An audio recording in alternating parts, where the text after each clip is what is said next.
and won't let anybody in or out. You're invading private property, and you're obviously committing an offense.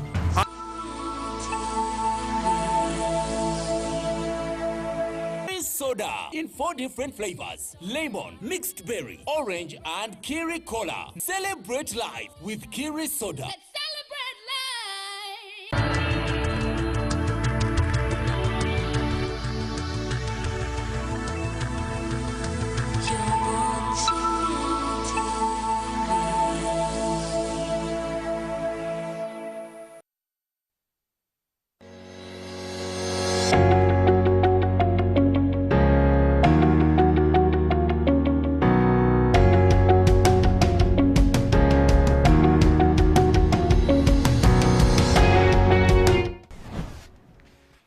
Thanks our viewers for joining us. We break our normal programming just to bring you a very important discussion. And it's the issue about the refugee settlement and of course the impact here in Uganda in the areas which have been affected by that settlement, and how those very communities the government is attempting to make sure that it can make a difference in there. And of course you all know that we are currently really hosting a huge volume of refugees, and there is a great of course effect of that. And so today we have a response from government just to communicate what they're doing about this whole phenomenon of people affected by these settlements. And there is a project called the Development Response to Displacement Impacts Project, DRDIP, and we are going to understand how is the government intervening in all perhaps the disenchantments of the local communities which are there, the settlement arrangements of the refugees, their impact on these areas, and how you need to maintain, of course, the sanctity and the integrity of the environment and the communities there to make sure that you have a harmonious country, embracing people who are in conflict in the areas that they're coming from, and of course making sure that our nation itself continues to be stable. In studio this very afternoon, I'm joined by a resplendent panel of authorities on this matter, and none other than the Minister for Relief, Disaster Preparedness and Refugees, Honorable Hilary Onek. And with him is the director of this program called Development Response to Displacement Impacts Project, Dr. Robert Limlim. Gentlemen, you're welcome. Thank you very much. Yes, it's been a long-anticipated discussion, and of course we have a huge influx of refugees. We've been commended greatly all across the world for our response and the way we embrace refugees, but also our communities are affected in due regard.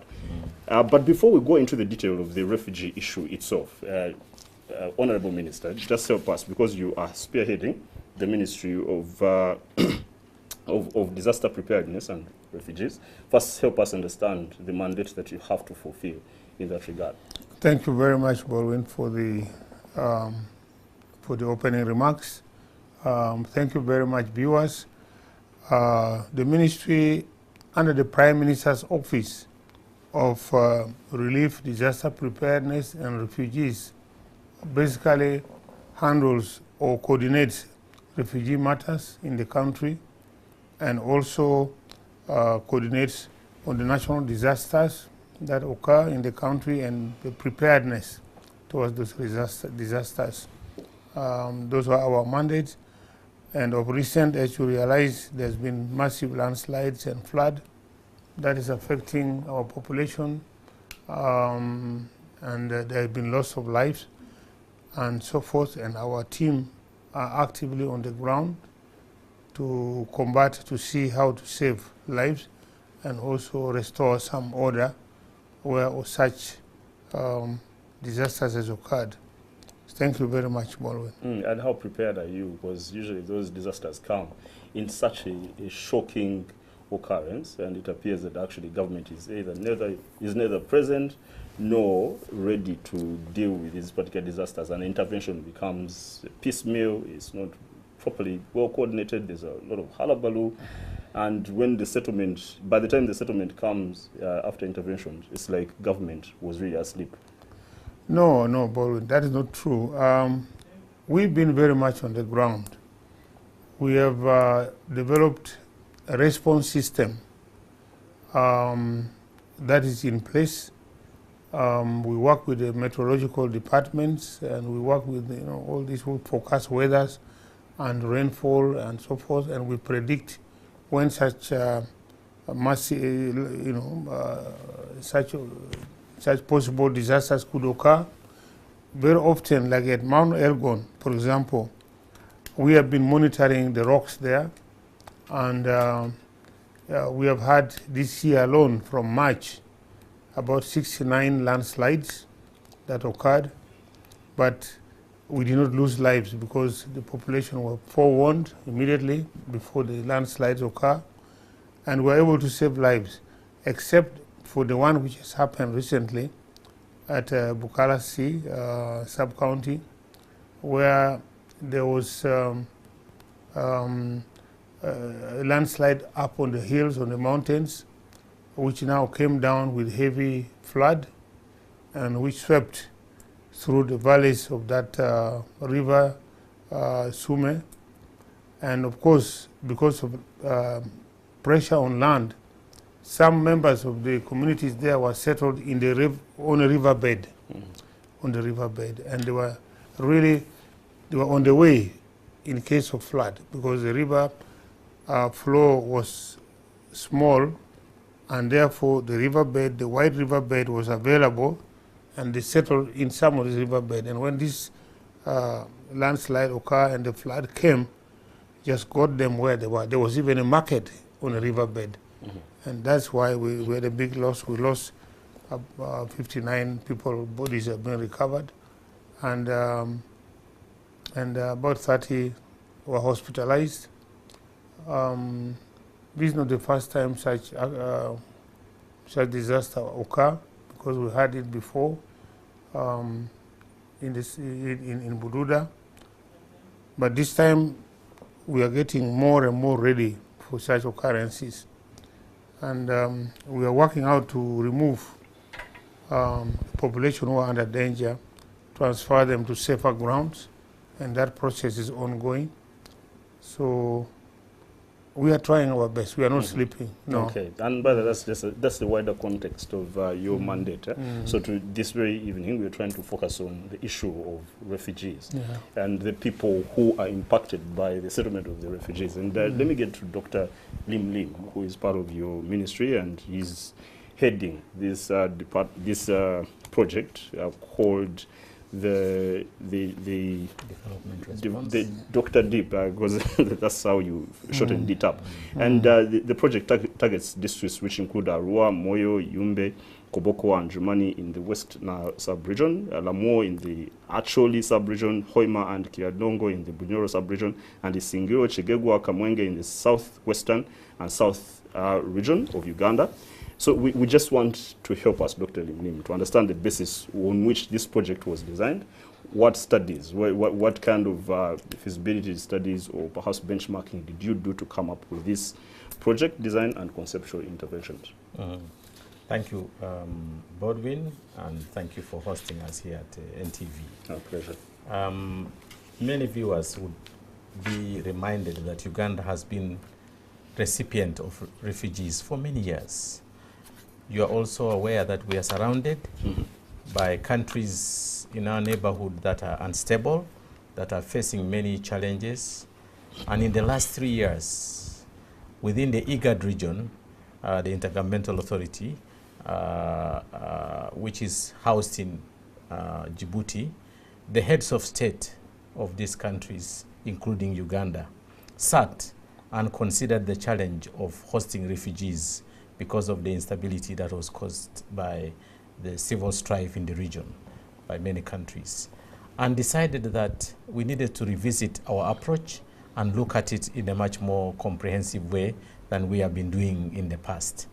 You will recall that in the past, the refugee response has been on emergency and humanitarian approach, where you receive guests coming in very many numbers, in crash, and you receive them in an emergency way, and you are forced to respond quickly. And in here we have had many of the UN agencies, especially the UNHCR, supporting these countries, including Uganda, to respond to these emergencies. The governments then thought we should broaden our response, because it is evident over the years that refugees come and stay for a long time. Refugees also come and integrate into our communities because they are inevitably sharing resources from the borders. When some problem happens on one side of the border, they come into the next side of the border. Some of them are relatives, some of them are of the same tribe. So development came into the picture as a discussion. We undertook some studies and reviews in all these countries: Ethiopia, Kenya, Uganda, Southern Sudan, and Djibouti at that time. Actually, the project was first piloted in Ethiopia. Yes. And when it was Yes, and we undertook these reviews, and we found out a number of things. Number one, that, for example, the districts that were hosting refugees in all these countries were mainly peripheral districts that were farther away from the national headquarters. And often they are the ones that have the least services in terms of social services, in terms of road infrastructure. And they are also not receiving the greatest attention even in national allocation of resources. But they meet also additional responsibility when they host refugees. Second, it was evident there that there was clear gap in the service delivery. When the refugees come, they share resources, especially in the Ugandan model, where we have got integrated settlement of our refugees. We do not keep our refugees in camps where there is a big fence around and a padlock and nobody interacts with them. Our approach has been one of those hailed internationally, because we do open our doors and our communities, our resources, to share with our brothers and sisters coming from difficult environments. In those situations, our schools are under pressure. Our hospitals and the health centers immediately begin to go beyond control in terms of numbers.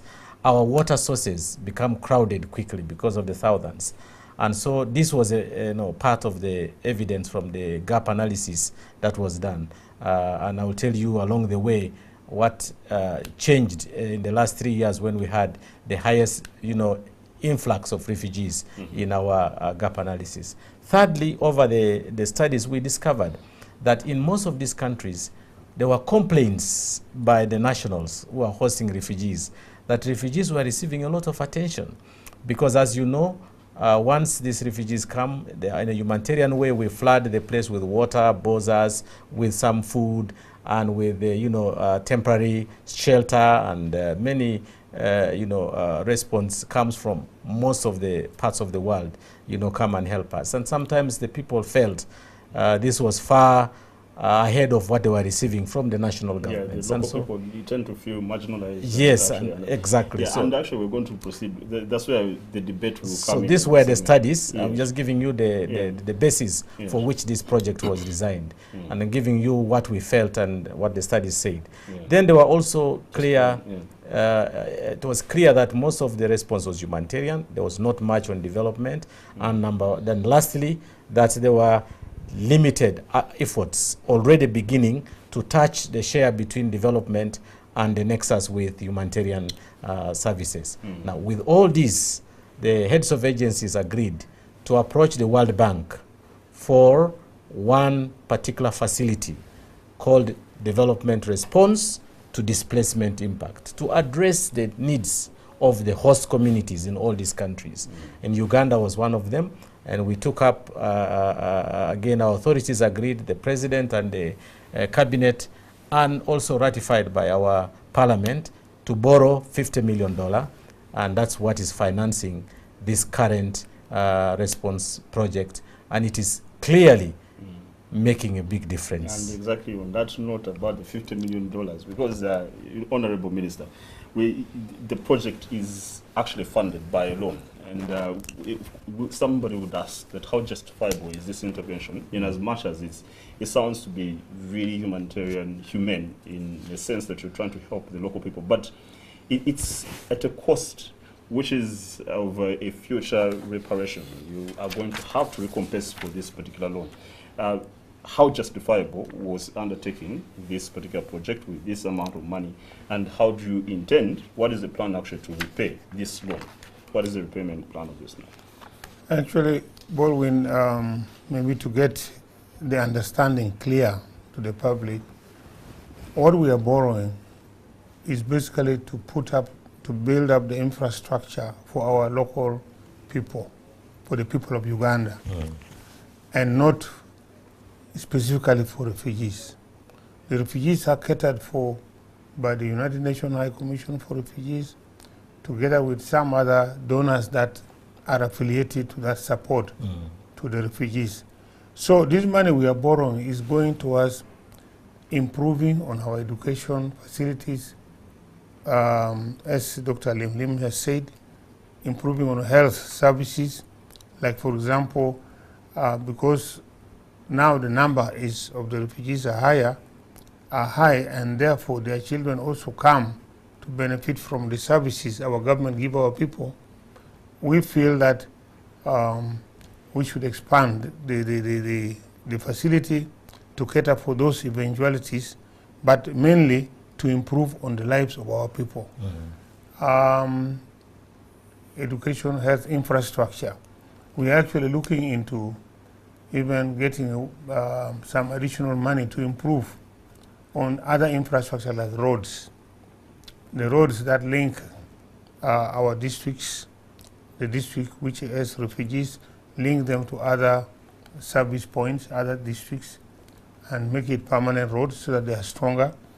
And that way, our society, our people around will be able to utilize this facility and economically advance. These $50 million that we have borrowed is just initially I challenged the World Bank. I said, why should we borrow for refugees? When we were arguing with them in Nairobi, when this matter came up. And they said, well, they have a budget of about 200 million for Uganda, for this DRDIP related. And the first phase, they are giving us 50 million at almost very low interest rates. It's abnormally low interest rate to allow us to help our people. How much is 1.5. 1.5%, yeah, to allow us to help our population who are actually affected by the influx of refugees, and their services are being compromised.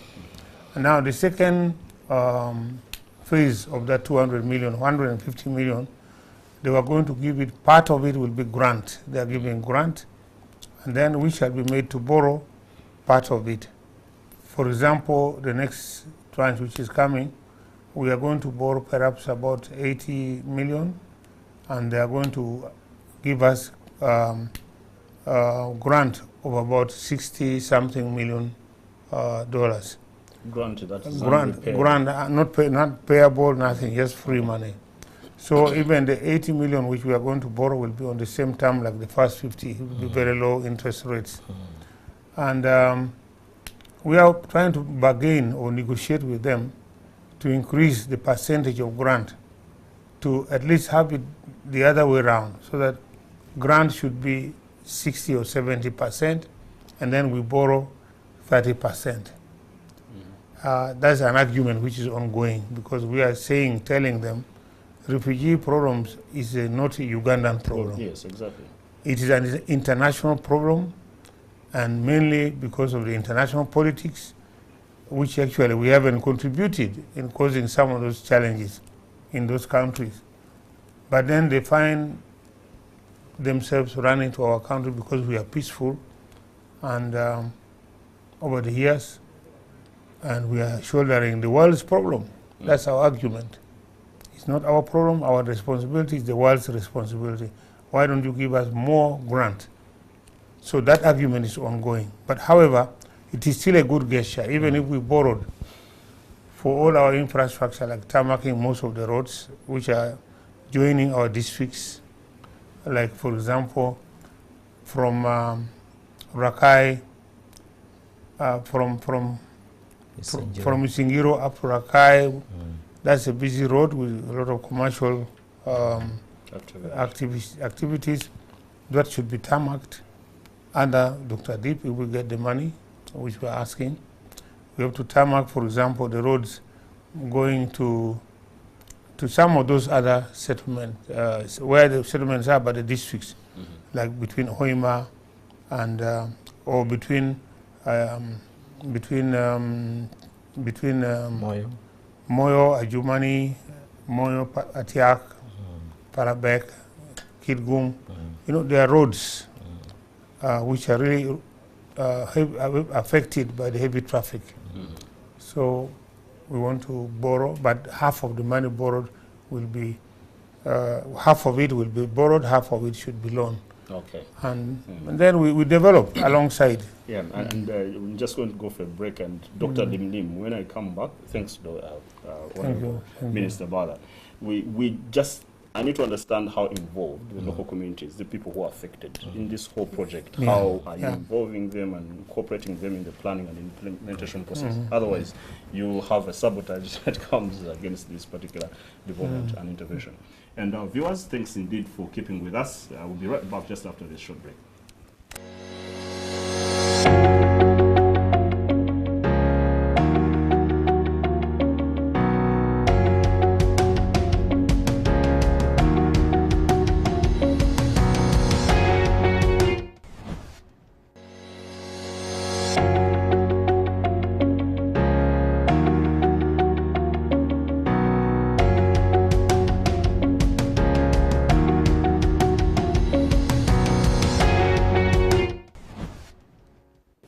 Thanks for keeping us with us here at NTV. I'm coming live from the Campus International Conference Center in Karaga, Bodwins, and we're discussing the impact of refugees on our society and, of course, what government is doing to help the affected communities in this regard. And I'm joined by Honorable Hilary Onek, the Minister for Relief, Disaster Preparedness and Refugees, and Dr. Robert Lim, who is heading a project that is intervening in this issue, which is the Development Response to Displacement Impacts Project, DRDIP.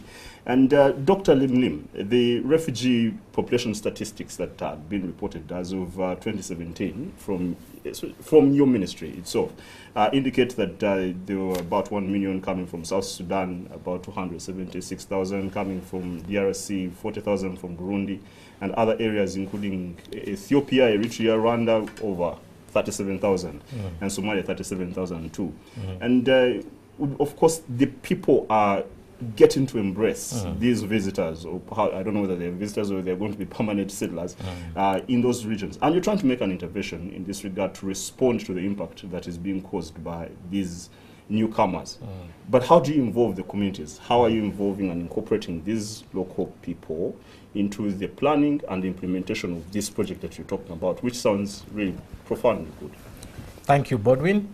And it's good you have mentioned the involvement of our people. And this is in line with what the minister mentioned, that this project is about our people. Central to this investment are the needs, the requirements of our people, which, as you know, it's our duty and responsibility to improve every day and to continuously see that our people are enjoying good life and they are sharing in the prosperity that we are seeing in our country. Now that they are receiving hundreds and thousands of guests called refugees in their communities, this challenge of development becomes even much more critical. And so their involvement is also central to the design of this project. Number one, the implementation of this project is under the modality we call the community demand-driven implementation approach, where the communities determine, we hand over but guide the implementation of the program to communities themselves through the structures that exist and some that we set. The structures that exist, as you know, are districts and then sub-counties and the parishes and the local leadership at the community level. And we use these structures to access the sub-counties that are more burdened with the population of refugees. And when we go there, we go through systems and mechanisms for problem analysis. What is your problem? How come that, you know, over the years you have continued to handle the plight of refugees alongside yours? What are the solutions that you have been generating internally? We capture all that. How are your health centers? How are your schools being burdened? And we see the reality, and we go and cross-check the gap analysis that we have already even prepared through the technical analysis with the ministries. We go ahead to seek their views on solutions, and then we capture all these in a program document, which now allows us to enable the communities prioritize. Say, if we have these resources of Dr. DIP, where is the first step that you'd like us to take? At what point and at what level? And in here, the communities then say, that school is the one that has more children. That health center is the one that is far, far burdened than the rest. This water point must be addressed. It was broken down, or it is, being heavily demanded by our people. So the problem analysis, the problem planning, and the project prioritization is done by the people. And we use participatory role appraisal techniques to do this, and we have facilitators that we have put in the district level to help us get this down to the last planning coin that we need. Then once we have gotten all this, the communities pass the projects to be approved at the sub-county level and the district level. Now once that is done, we can receive the projects from the communities and do some cross-checking and fast, quick analysis to see that everything is in line with the design of the project. And then we release the money.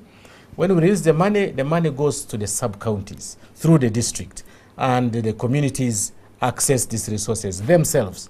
We don't even just say, we will do it for you. No. The communities form what we call the project management committee, and we train them. We give them the basics of management of a program, and they go ahead and tender for contractors to construct their schools. And we support them through our technical teams at the district level, the procurement team. We give them procurement guidelines. And it's amazing how our communities actually guard their resources. And some of the things we think are complex even at national level are simplified and work at the district level. Within a short time, a contractor is in place.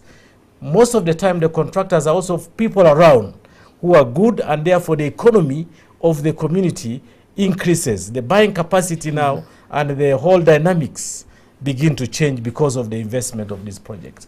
Now, thirdly, once the contractor is in place, we provide engineers to help them from the district, and also our engineers of the project to cross-check on the BOQs to ensure that the design is being followed and that the community is doing things the right way. And we coordinate with the district to make sure that the timelines of delivery of this project are realized. Lastly, we involve the leaders, the local leaders, to monitor. We give them some resources for monitoring. The first monitors are the village leaders who live with this project, who wake up and go and walk directly and see how the house is being built, how the bricks are being added, and from there they can give their feedback. And we can also know that something wrong is happening or something right is happening. And then we also have a community monitoring group which reports to the IGG for purposes of transparency and accountability, which is not just paper accountability, but which is deeply rooted in the assurance that our people are satisfied or they are dissatisfied, and we correct. There is also a redress a mechanism that we use for redress of all grievances. Grievances can come from the contractor versus the workers versus the community, or versus the district staff. And all that system is in place. And I can tell you, Bodwin, wherever we go, the first thing we hear is a feedback of appreciation by the community, because this model puts them at the center and they own everything. Not a top-down. They can see every brick and mortar that has gone there, every nail that has gone there. And then when the contractor is to be paid, it's not the district that pays, it's not us at the center that pays, because the money is already with them. So they get the certification of the audit of the engineers that this stage has been proved to be well delivered, and therefore it is worth so much amount of money. Then their community monitoring group, project management group, signs the check. But then the district must endorse for accountability purposes. So the CAO endorses, and then the contractor is paid. In there, you really see a model that works. And I can tell you, if we can do this for most of what we're doing in government,